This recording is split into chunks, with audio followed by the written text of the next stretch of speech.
those types of deals happens when you're in a hostile environment. If you are in a not hostile environment, it's not the easiest way to make a transfer of ownership to having to go through the debt. I'm not sure I would be necessarily a one. I mean, Oaktree have done it with Countryside as well, which they effectively took over that vehicle by acquiring the debt and then exited through an IPO. And in some ways, I think some of the large US funds do look to do those types of deals because it's all about trying to secure something which is more off market, where there's less competition. So if you can secure a position in a sort of tier of interest that gives you some element of control, you can sometimes leverage off that as part of a wider business plan.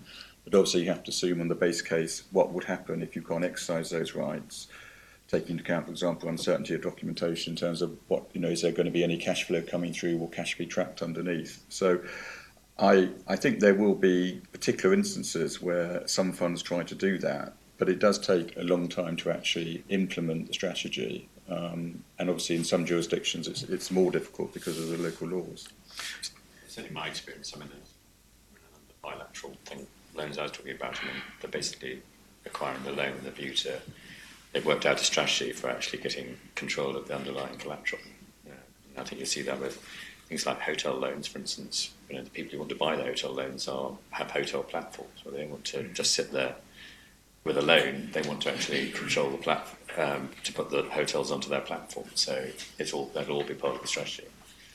Often their premise is that the loan is being wrongly valued because if they understand the underlying asset class, they think they can sort of project more accurately what the likely EBITDA from the asset is, whereas the likelihood is that the bank has undervalued that, or the bank's valuers haven't properly reflected that in the valuation because they're going to come down with a low value because they don't want to get sued.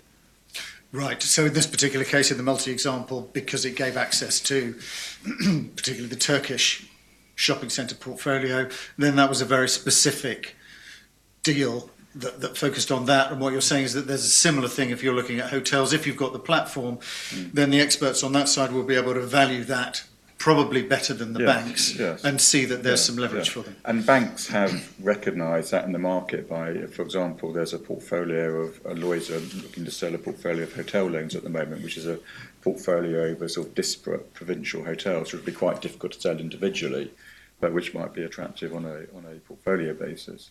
And sometimes they put the loans out as a way of benchmarking value. So RBS put onto the market the loans for jurors in, and a number of people bid for them. But then effectively they just did an internal deal with the curators based on the value demonstrated by the bids that came in from the funds looking to buy the loans.